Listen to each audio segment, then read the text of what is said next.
तो ये कहानी यूजी नाम के एक लड़के की स्ट्रगल भरी लाइफ के बारे में है। यूजी के पास कोई भी खास टैलेंट नहीं था, भले ही वो एक बहुत ही दयालु लड़का हो, पर उसे दूसरों से कैसे बात करते हैं इसका कोई नॉलेज नहीं था। नॉर्मल लैंग्वेज में हम इसे इंट्रोवर्ट भी कह सकते हैं। अब इसी वजह से उसे अपने पेरेंट्स द्वारा भी बहुत परेशान किया जाता था। दरअसल परेशान का मतलब है कि वो उसे फोर्स करते थे उस चीज को सीखने के लिए जिसमें कभी उसका कोई इंटरेस्ट था ही नहीं।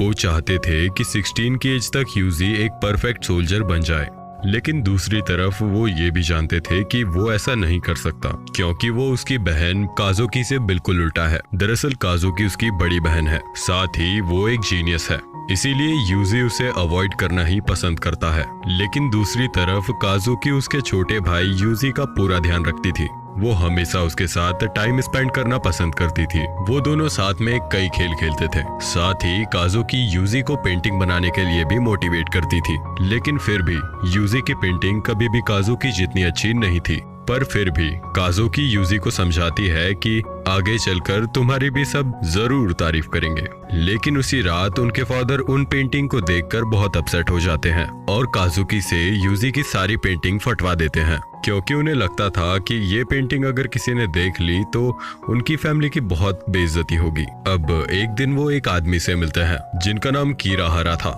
वो यूजी को उसकी हालत देखकर एक चॉकलेट देते हैं। फिर हम देखते हैं कि काजुकी की पेंटिंग इतनी अच्छी थी कि वो अब उसकी फैमिली की मेन इनकम का जरिया बन गई थी। अब इस कारण से काजुकी अपने पेरेंट्स की ओर ज्यादा खास बन गई थी। साथ ही यूजी के प्रति उनका बर्ताव अब और भी खराब हो गया था। अब एक दिन वो बाहर खाना खाने जाते हैं, लेकिन यूजी को साथ नहीं ले जाते। साथ ही ऐसा कई बार होने लगता है। अब एक दिन जब बाहर खाना खाकर काजुकी वापस घर आती है तो वो देखती है कि उसका भाई एक खाई हुई बासी ब्रेड का टुकड़ा खा रहा है। साथ ही वो टुकड़ा इतना पुराना और कड़क हो चुका था कि उसे पानी में डालकर पहले खाने लायक बनाना पड़ रहा था। अब काजुकी उसे रेफ्रिजरेटर के पास लेकर जाती है और कहती है कि तुम इसमें से निकालकर अच्छा खाना खा सकते हो। पर यूजी को डर था कि वो अगर ऐसा करेगा तो उसे सजा मिलेगी।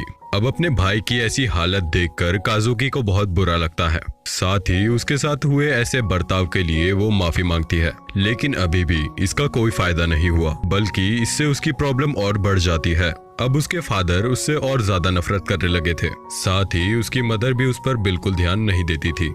अब एक दिन यूजी काजुकी को बताता है कि आज उसने पहली बार दोस्त बनाया है। अब इस बात से काजुकी पहले तो खुश होती है, पर जब उसे पता चलता है कि वो दोस्त एक लड़की है तो वो थोड़ा जेलस फील करती है, क्योंकि उसे लगता है कि अब यूजी उस लड़की के साथ ज्यादा टाइम स्पेंड करेगा। लेकिन अब वो यूजी को इसके लिए मना कर देती है। साथ ही उससे कहती है कि अगली बार पहले उसकी परमिशन लेना, तभी किसी से दोस्ती करना। अब कुछ दिन बीत जाते हैं। हम देखते हैं कि काजुकी जो भी करना चाहती उसके पेरेंट्स उसके हर बात मान लेते।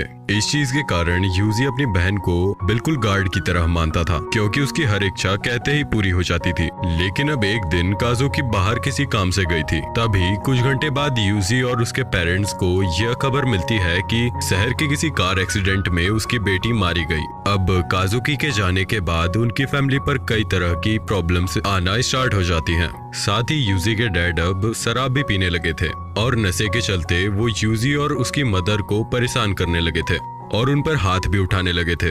अब इस चीज से परेशान होकर यूजी की मदर उसे लेकर वहां से चली जाती है। अब यूजी और उसकी मदर साथ में ही एक नई लाइफ की शुरुआत करते हैं। यूजी की मदर हार्ड वर्क कर कर यूजी की हर एक जरूरत को पूरा करती है। साथ ही अब अपने डैड के साथ ना होने से यूजी बहुत खुश था, लेकिन ये खुशी एक साल से ज्यादा नहीं चलती। एक दिन उसके फादर उन्हें ढूंढते हुए वहाँ पहुँच जाते हैं। साथ ही अब वहाँ आकर यूजी की मदर से शराब के लिए पैसे मांगने लगते हैं। अब उनकी बात मानने पर भी वो यूजी की मदर को परेशान कर रहे थे। ये देख यूजी खुद पर कंट्रोल नहीं कर पाता और पास ही रखे एक शराब की बोतल से अपने डैड पर अटैक कर देता है। इस वजह से उसके डैड अब जमीन पर गिर जाते हैं। साथ ही ये देख उसकी मदर थोड़ी चिंता में आ गई थी। वो यूजी को एक चीज देती है जिसमें उनकी सारी सेविंग्स रखी हुई थी। साथ ही वो उसे कहती है कि तुम अभी यहाँ से चले जाओ, मैं कुछ देर बाद आ जाऊंगी। अब भोला भाला यूजी वहाँ से चला तो जाता है, पर ज्यादा देर लगने साथ ही पुलिस के सायरन की आवाज के कारण वो वापस लौट आता है। अब वहां आकर वो देखता है कि कुछ लोग एक बॉडी को ले जा रहे हैं। और उस बॉडी के हाथ में वही घड़ी थी जो उसके डैड पहना करते थे। अब अंदर जाने पर वो देखता है कि बहुत से डिटेक्टिव वहाँ पर छानबीन कर रहे थे और ये छानबीन एक मर्डर सीन की थी जिसका आरोप उसकी मदर पर लगा था। अब ये देखने के बाद वो वहीं बेहोश हो जाता है और जब उसकी आंख हॉस्पिटल में खुलती है तो वो एक लेटर पाता है जिसे उसकी मदर ने उसके लिए लिखा था। उसमें लिखा था कि अभी तक तुम्हारे साथ जो कुछ भी बुरा हुआ और जिस प्रकार का व्यवहार तुम्हारे साथ तुम्हारे डैड ने किया उन सब के लिए मैं माफी मांगती हूँ। ये पढ़ने के बाद यूजी अपने आंसू रोक नहीं पाता और रोने लगता है। अब जब उसे हॉस्पिटल से जाने की परमिशन मिल जाती है तो बाहर निकलने पर उसे एक आदमी अडॉप्ट कर लेता है। यह आदमी वही कीराहारा था जिसने बहुत पहले यूजी को एक चॉकलेट दी थी। लेकिन अब इसके बाद भी यूजी का स्ट्रगल कम नहीं होता, बल्कि अब कीराहारा यूजी को एक विग पहनाता है जिससे वो एक लड़की की तरह लगे। अब वो विग बिल्कुल काजुकी की तरह थी।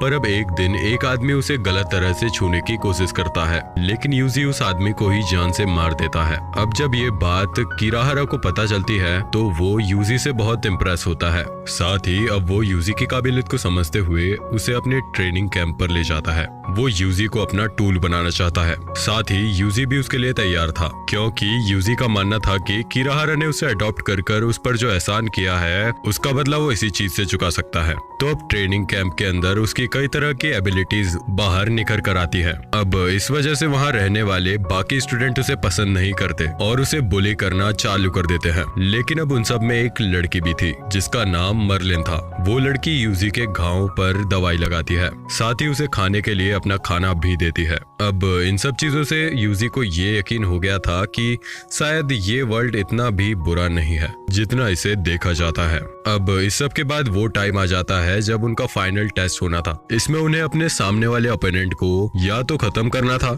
या उसे लड़ने लायक नहीं छोड़ना था। अब बदकिस्मती से यूजी की अपोनेंट मार्लिन को ही चुना जाता है। अब यूजी अपनी दोस्त से बिल्कुल भी नहीं लड़ना चाहता था, पर अब फाइट भी स्टार्ट हो गई थी और यहाँ यूजी हार भी नहीं मान सकता था। इसलिए अब वो मार्लिन को ना चाहते हुए भी किक करता है।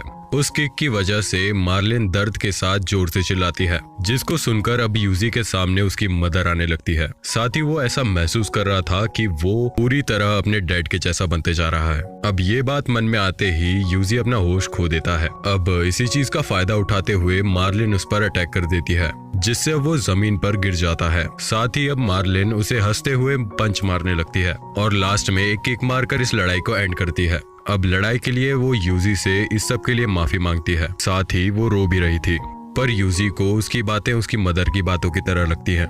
इस कारण उसे ये सब बिल्कुल पसंद नहीं आता, क्योंकि इस तरह वो खुद को हेल्पलेस और वीक ही महसूस कर रहा था। अब ये लास्ट बार था जब यूजी और मार्लिन एक दूसरे से मिलते हैं, क्योंकि अपने पहले ही मिशन में मार्लिन मारी जाती है।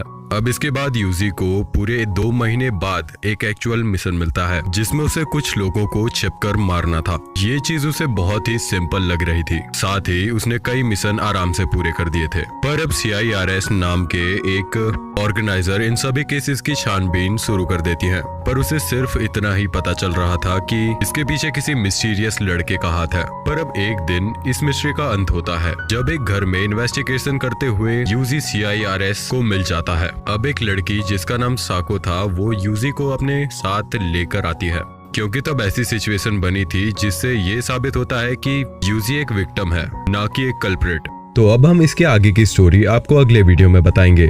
तब तक के लिए इस चैनल को जरूर सब्सक्राइब कर लीजिए और आपको ये एक्सप्लेनेशन कैसा लगा हमें कमेंट में जरूर बताइएगा।